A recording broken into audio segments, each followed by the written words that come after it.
Section 3. Diet and Health. Relation of diet to health and morals. Only one lease of life is granted us, and the inquiry with everyone should be, how can I invest my powers so that they may yield the greatest profit? How can I do most for the glory of God and the benefit of my fellow men? For life is valuable only as it is used for the attainment of these ends. Self-development, a duty. Our first duty toward God and our fellow beings is that of self-development. Every faculty with which the Creator has endowed us should be cultivated to the highest degree of perfection, that we may be able to do the greatest amount of good of which we are capable. Hence, that time is spent to good account which is used in the establishment and preservation of physical and mental health. We cannot afford to dwarf or cripple any function of body or mind. As surely as we do this, we must suffer the consequences. Every man has the opportunity, to a great extent, of making himself whatever he chooses to be. The blessings of this life and also of the immortal state are within his reach. He may build up a character of solid worth, gaining new strength at every step. He may advance daily in knowledge and wisdom, conscious of new delights as he progresses, adding virtue to virtue, grace to grace. His faculties will improve by use. The more wisdom he gains, the greater will be his capacity for acquiring. His intelligence, knowledge, and virtue will thus develop into greater strength and more perfect symmetry. On the other hand, he may allow his powers to rust out for want of use, or be perverted through evil habits, lack of self-control, or moral and religious stamina. His course then tends downward. He is disobedient to the law of God and to the laws of nature. Appetite conquers him. Inclination carries him away. It is easier for him to allow the powers of evil, which are always active, to drag him backward than to struggle against them and go forward. Dissipation, disease, and death follow. This is the history of many lives that might have been useful in the cause of God and humanity. Temptation through appetite.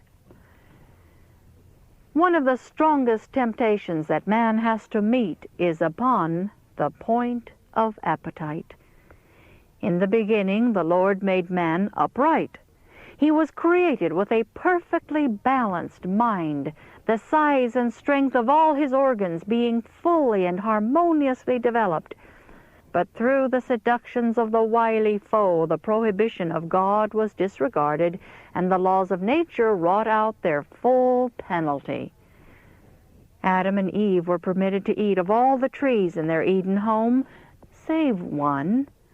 The Lord said to the holy pair, "In the day that ye eat of the tree of knowledge of good and evil, ye shall surely die." Eve was beguiled by the serpent and made to believe that God would not do as he had said. She ate, and thinking she felt the sensation of a new and more exalted life, she bore the fruit to her husband. The serpent had said that she should not die, and she felt no ill effects from eating the fruit. Nothing which could be interpreted to mean death, but instead a pleasurable sensation, which she imagined was as the angels felt. Her experience stood arrayed against the positive command of Jehovah. Yet Adam permitted himself to be seduced by it. Thus we often find it, even in the religious world. God's express commandments are transgressed, and because sentence against an evil work is not executed speedily, therefore the heart of the sons of men is fully set in them to do evil. Ecclesiastes 8:11. In the face of the most positive commands of God, men and women will follow their own inclinations and then dare to pray over the matter, or prevail upon God to allow them to go contrary to his expressed will. Satan comes to the side of such persons as he did to Eve in Eden, and he impresses them. They have an exercise of mind, and this they relate as a most wonderful experience which the Lord has given them. But true experience will be in harmony with natural and divine law. False experience arrays itself against the laws of life and the precepts of Jehovah. Appetite ruled antediluvians. Since the first surrender to appetite, mankind have been growing more and more self-indulgent until health has been sacrificed on the altar of appetite. The inhabitants of the antediluvian world were intemperate in eating and drinking. They would have flesh meats, although God had at that time given man no permission to eat animal food. They ate and drank till the indulgence of their depraved appetite knew no bounds, and they became so corrupt that God could bear with them no longer. Their cup of iniquity was full, and he cleansed the earth of its moral pollution by a flood. Intemperance after the flood. As men multiplied upon the earth after the flood, they again forgot God and corrupted their ways before him. Intemperance in every form increased until almost the whole world was given up to its sway. Entire cities have been swept from the face of the earth because of the debasing crimes and revolting iniquity that made them a blot upon the fair field of God's created works. The gratification of unnatural appetite led to the sins that caused the destruction of Sodom and Gomorrah. God ascribes the fall of Babylon to her gluttony and drunkenness. Indulgence of appetite and passion was the foundation of all their sins. Esau's experience. Esau had a strong desire for a particular article of food, and he had so long gratified himself that he did not feel the necessity of turning from the tempting, coveted dish. He allowed his imagination to dwell upon it until the power of appetite bore down every other consideration and controlled him. He thought he would suffer great inconvenience and even death if he could not have that particular dish. The more he reflected upon it, the more his desire strengthened, until his birthright lost its value and sacredness in his sight, and he bartered it away. He flattered himself that he could dispose of his birthright at will and buy it back at pleasure. But when he sought to regain it, even at a great sacrifice, he was not able to do so.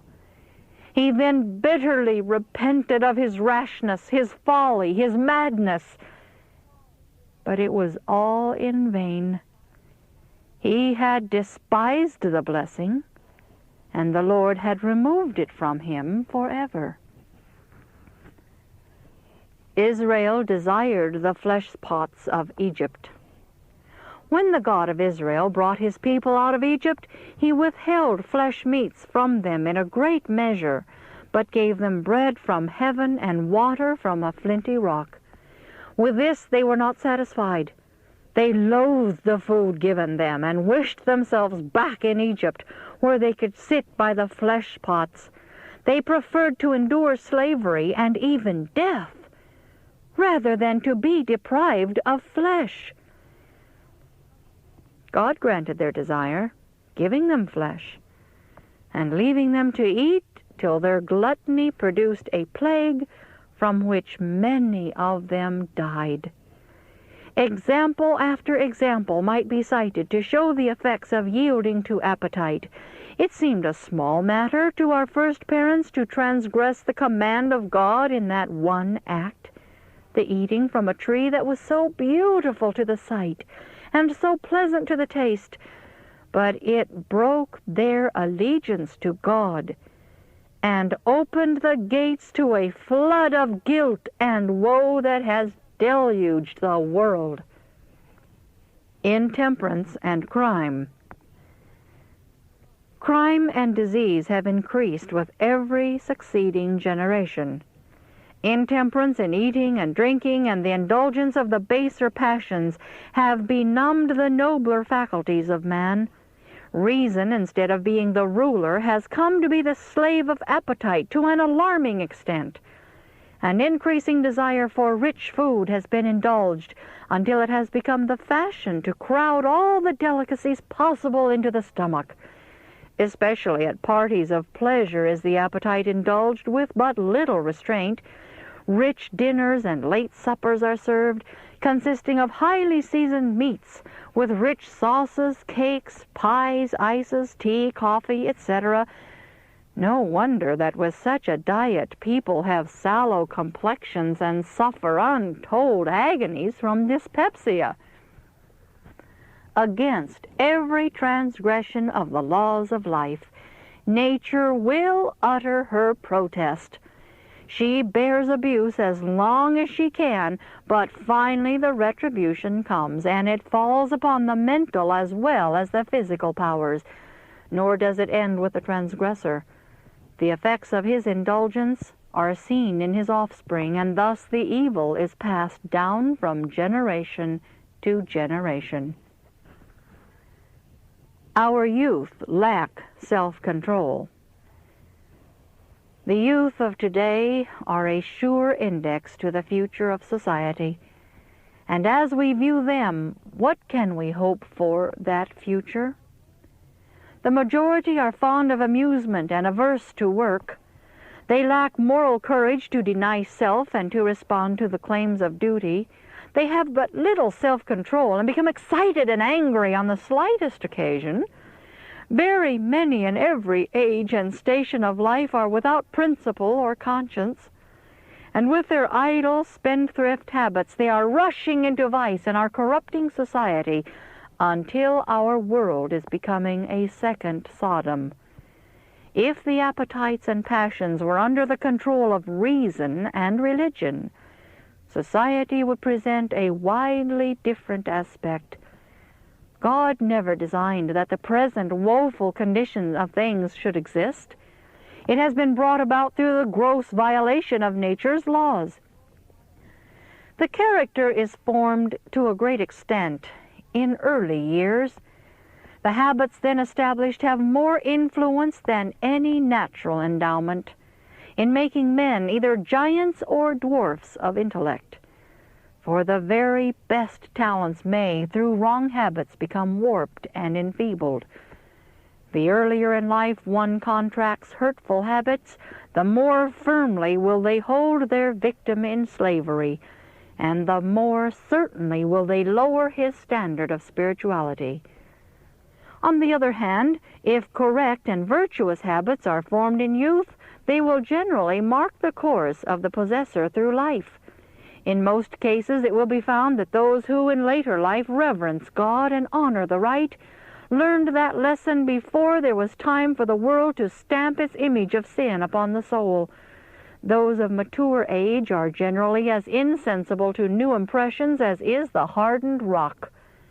But youth is impressible. Youth is the time to acquire knowledge for daily practice through life. A right character may then be easily formed. It is the time to establish good habits, to gain and to hold the power of self-control. Youth is the sowing time, and the seed sown determines the harvest, both for this life and the life to come. Responsibility of parents. Parents should make it their first object to become intelligent in regard to the proper manner of dealing with their children, that they may secure to them sound minds in sound bodies.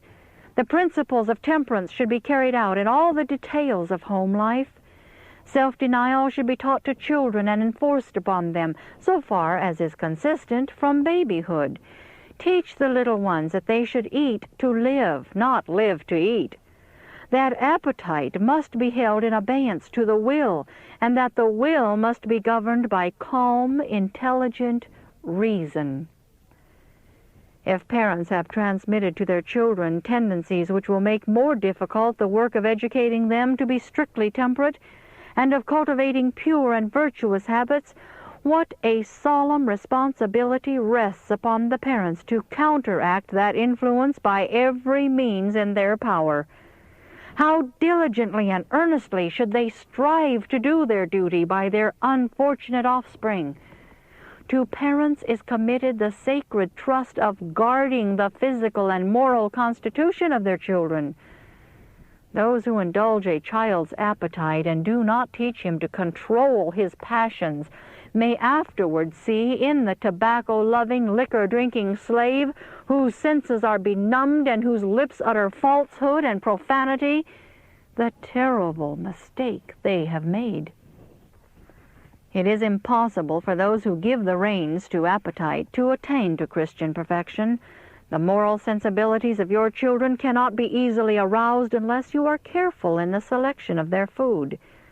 Many a mother sets a table that is a snare to her family. Flesh meats, butter, cheese, rich pastry, spiced foods, and condiments are freely partaken of by both old and young. These things do their work in deranging the stomach, exciting the nerves, and enfeebling the intellect. The blood-making organs cannot convert such things into good blood. The grease cooked in the food renders it difficult of digestion. The effect of cheese is deleterious. Fine flour bread does not impart to the system the nourishment that is to be found in unbolted wheat bread. Its common use will not keep the system in the best condition. Spices at first irritate the tender coating of the stomach, but finally destroy the natural sensitiveness of this delicate membrane. The blood becomes fevered, the animal propensities are aroused, while the moral and intellectual powers are weakened and become servants to the baser passions. The mother should study to set a simple yet nutritious diet before her family. God has furnished man with abundant means for the gratification of an unperverted appetite. He has spread before him the products of the earth, a bountiful variety of food that is palatable to the taste and nutritious to the system. Of these our benevolent Heavenly Father says we may freely eat.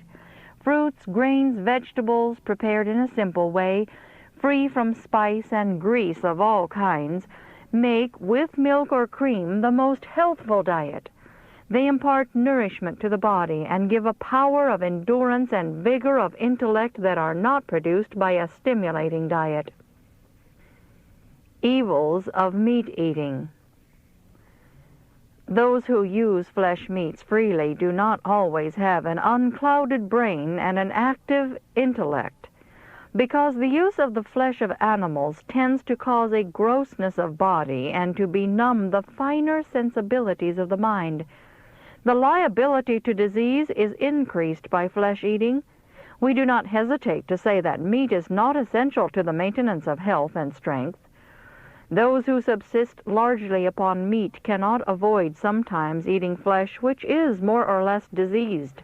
In many cases, the process of fitting animals for market produces an unhealthy condition. Shut away from light and pure air, inhaling the atmosphere of filthy stables, the entire body soon becomes contaminated with foul matter, and when such flesh is received into the human body, it corrupts the blood, and disease is produced. If the person already has impure blood, this unhealthful condition will be greatly aggravated.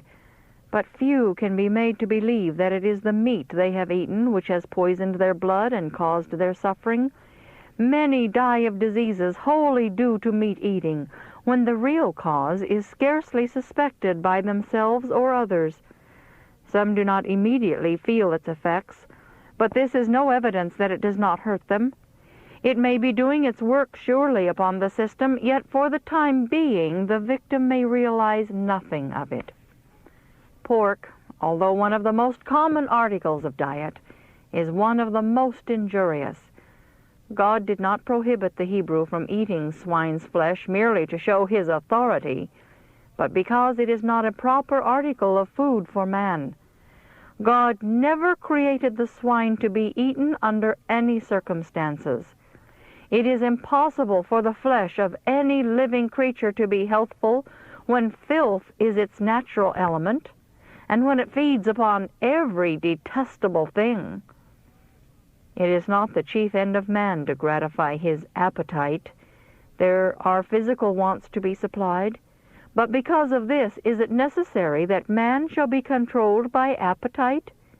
Will the people who are seeking to become holy, pure, and refined, that they may be introduced into the society of heavenly angels, continue to take the life of God's creatures and enjoy their flesh as a luxury?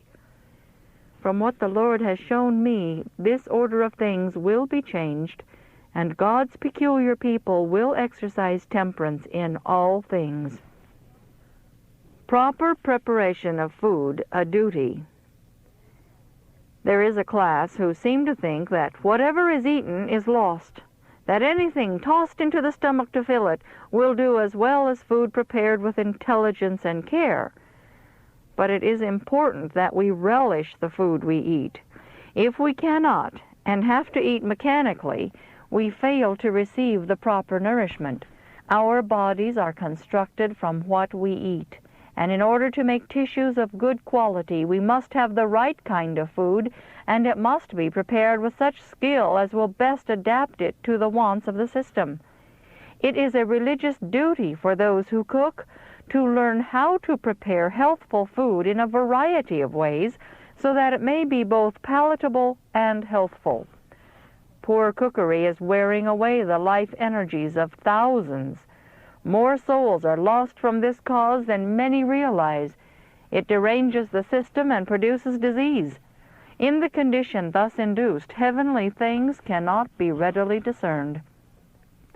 Some do not feel that it is a religious duty to prepare food properly, hence they do not try to learn how. They let the bread sour before baking, and the saleratus added to remedy the cook's carelessness makes it totally unfit for the human stomach. It requires thought and care to make good bread. But there is more religion in a good loaf of bread than many think. Food can be prepared simply and healthfully, but it requires skill to make it both palatable and nourishing. In order to learn how to cook, women should study, then patiently reduce what they learn to practice. People are suffering because they will not take the trouble to do this.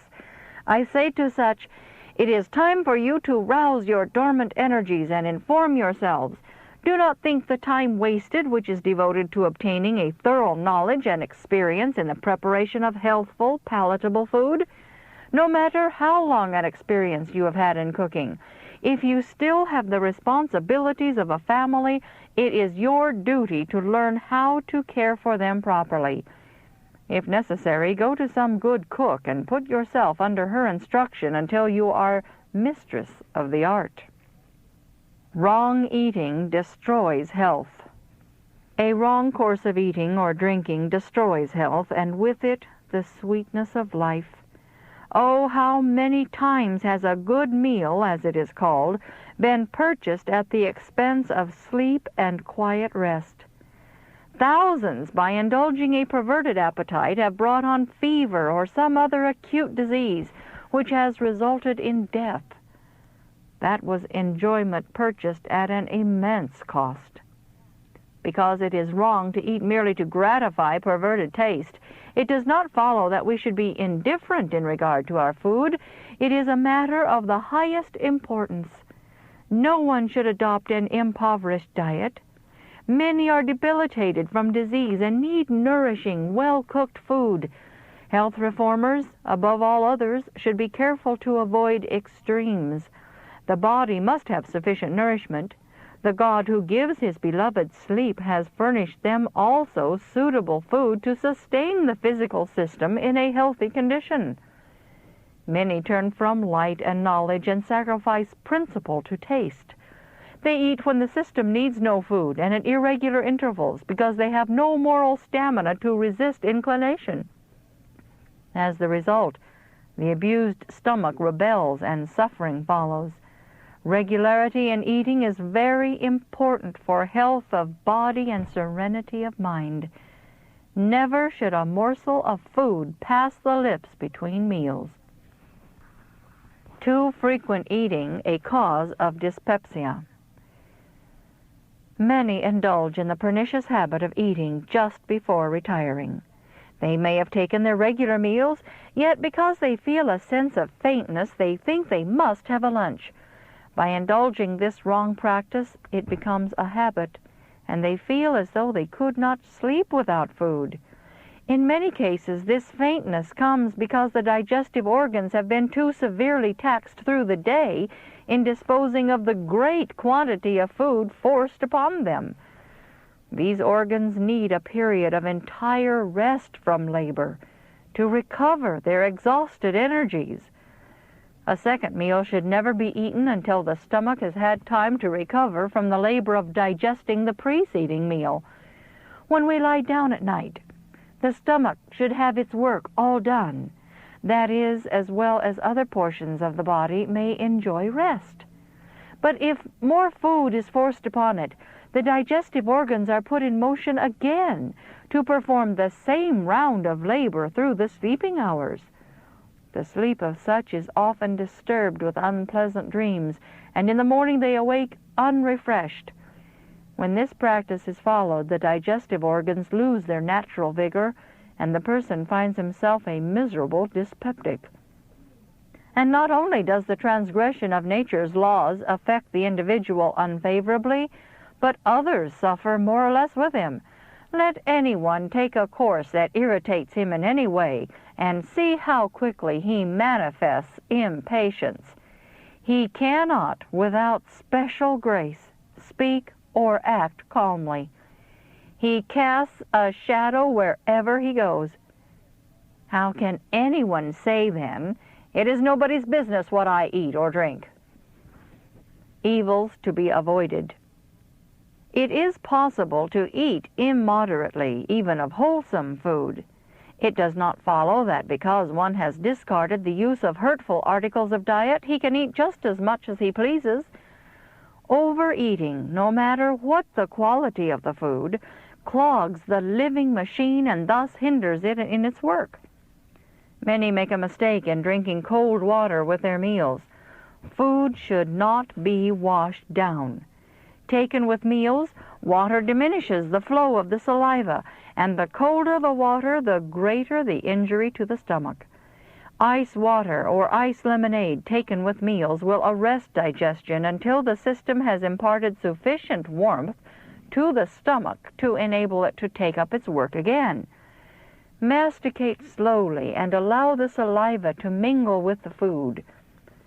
The more liquid there is taken into the stomach with the meals, the more difficult it is for the food to digest, for the liquid must first be absorbed. Do not eat largely of salt. Give up spiced pickles. Keep fiery food out of the stomach. Eat fruit with the meals, and the irritation that calls for so much drink will cease to exist. But if anything is needed to quench the thirst, pure water is all that nature requires. Never take tea, coffee, beer, wine, or any spirituous liquor. Eat slowly.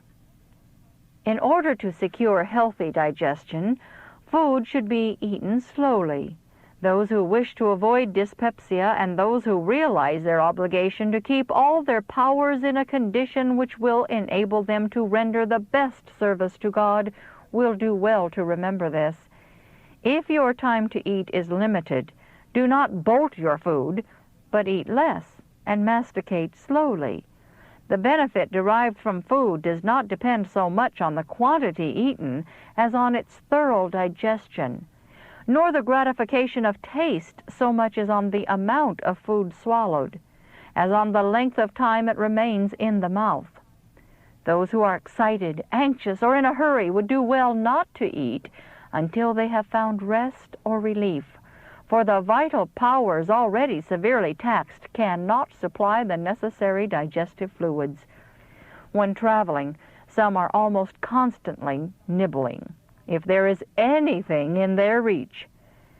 This is a most pernicious practice. If travelers would eat regularly of the simplest and most nutritious kinds of food, they would not experience so great weariness, nor suffer so much from sickness.